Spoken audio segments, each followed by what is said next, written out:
Hello everyone and hello Libra. Itong general reading ay para sa May 2026. Kukuha tayo ng cards para sa iyo with additional advice cards na gustong iparating ng universe. Ang goal natin ay magbigay ng gabay gamit ang light from the Creator. Bago tayo magsimula, alam niyo ba na karamihan sa mga nanonood dito ay hindi pa nakasubscribe? Isang click lang po ng subscribe para mas mapalawak pa natin ang pagbabahagi ng liwanag at gabay dito sa Hulahuan. Thank you sa pag-subscribe. Initial impressions tayo, Libra. Kailangan mong malaman na napakarami mong magagawa at kayang ma-achieve ngayong buwan. Maniwala ka sa sarili mo dahil may mga resources ka na hindi mo pa ganap na nagagamit para sa iyong pag-unlad. May taong pwedeng makatulong sa iyo na tinitingala mo o mas nakakataas sa iyo sa posisyon o sa karanasan. Check on the mother figures in your life. Sila ang pwedeng magbigay sa iyo ng advice na kailangan mo ngayon para maayos ang mga problema mo. Ang buwan na to ay buwan ng power for you.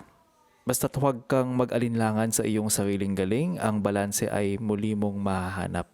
Kailangan mo lang maging aktibo sa paggawa ng desisyon at huwag lang maging sunod-sunuran. You have the justice reversed. Nitong nakaraan na ramdaman mo na parang naging hindi patas ang mundo sa'yo o may mga desisyon na pabor sa iba pero hindi sa'yo.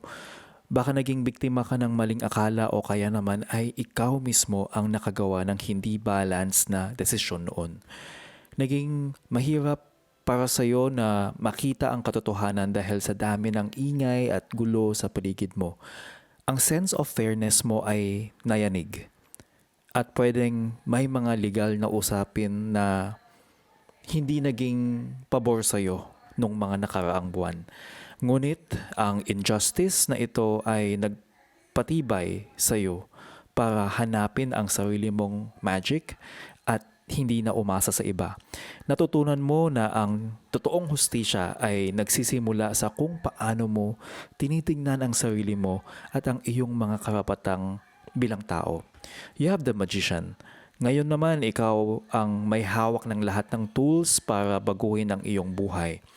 Ano mang gusto mong simulan o ayusin, kaya mong gawin dahil ang universe ay sumusuporta sa iyong mga plano ngayong buwan na to.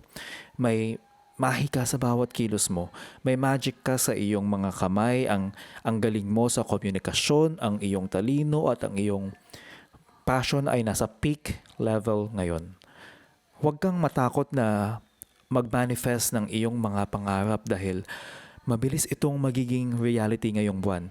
Ito yung oras na hindi ka na pwedeng maging passive observer or yung nagmamatsyag ka lang sa buhay mo. Ikaw ang creator ng iyong realidad. Gamitin mo ang lahat ng resources na meron ka para maabot ang iyong goals nang walang alinlangan sa sarili. You have the Hierophant here. Ang enerhiyang pwedeng pumasok sa iyo ay ang paghahanap ng gabay mula sa tradisyon o sa mga mas nakakaalam sa buhay. Pwedeng magkaroon ka ng interes sa pag-aaral o sa pagsunod sa mga established na sistema para mas maging stable ang buhay mo. May mentorship o formal education na pwedeng dumating sa iyo ngayong buwan na to. Ang energy ito ay nagbibigay ng structure sa iyong magician energy para hindi ka lang basta puro gawa, kundi may sistema at basbas din ng karanasan ng iba. Maaari ring magkaroon ng focus sa commitment, pwedeng sa trabaho o sa personal na relasyon. Ang Hierophant ay nagpapaalala na may halaga ang pagsunod sa tama at maayos na proseso para sa iyong pangmatagalang tagumpay. You have the Empress in reverse. Ang payo sa iyo, Libra, huwag mong pabayaan ang iyong sarili sa sobrang pag-aalaga sa ibang tao. Baka kasi nakakalimutan mo ng alagaan ang sarili mong pangarap dahil busy ka sa pagpapasaya sa lahat ng tao sa paligid mo. Maging maingat din sa pagiging over-emotional o pagiging smothering. Kumbaga, binubudbud mo na yung sarili mo sa mga mahal mo sa buhay. Bigyan mo ng space ang sarili mo at ang iba para huminga at lumago ng kusa ng walang pressure mula sa iyo sa buwan na 'to. Huwag mong hayaan na ma-drain ang iyong creative energy dahil sa stress. Ang payo ay bumalik sa pagmamahal sa sarili at siguraduhin na ang iyong sariling pangangailangan ay natutugunan bago ka mag-share sa iba ng iyong lakas. You have the Six of Cups. Ang kalalabasan ng iyong paglalakbay ngayong buwan na 'to ay ang pagkakaroon ng matinding nostalgia o yung pagbalik tanaw sa nakaraan at happiness mula sa nakaraan.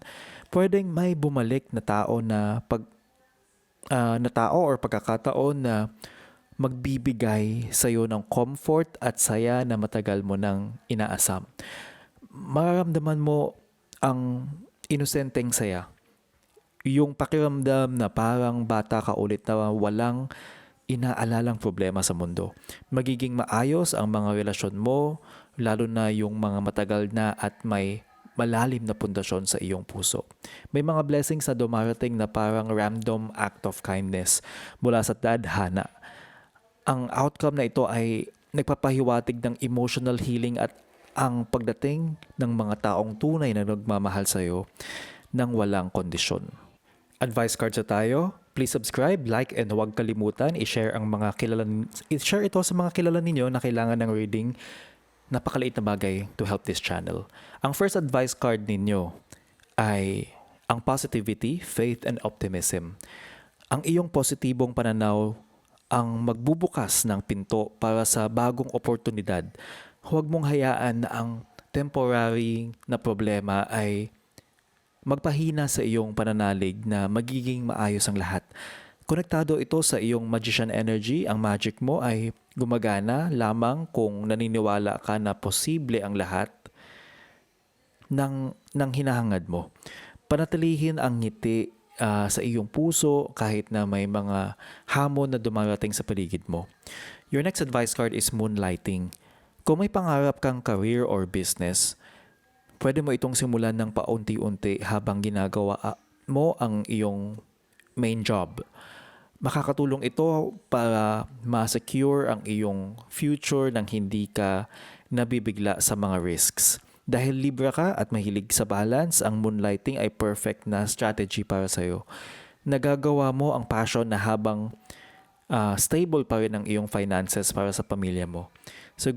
Sigurado at dahan-dahan lang ang kailangan. Your next advice card is hardship. Isang paalala na tanggapin ang anumang hamon na dumarating sa iyo ngayon. Kahit gaano pa ito kahirap o kalito.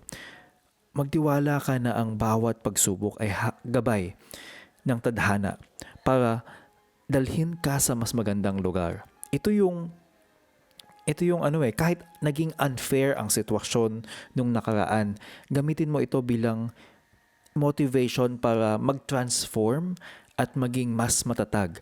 Ang hirap ay pansamantala lang, ang galing mo ay panghabang buhay. Your next advice card is intention. Ang intention ay ang pag-align ng iyong isip at kalooban para gumalaw ng may harmony sa universe. Palaging mag-focus sa kung ano ang pinakamataas na kabutihan para sa iyo at sa lahat ng kasama mo. Ito ang magpapatibay sa iyong Hierophant energy. Kapag malinaw ang iyong intensyon, mas madaling darating ang tamang mentorship at gabay sa iyo ngayong buwan na to. Maging tapat sa kung ano ang tunay mong hangarin sa buhay. Your next advice card is Hummingbird Miracles. Libra, ikaw ang tagapagdala ng saya at positibong vibe sa mundo. Ang iyong enerhiya ay parang mga pakpak na magdadala sa iyo sa mga himala ng kaligayahan na hindi mo inaasahan sa trabaho or sa personal.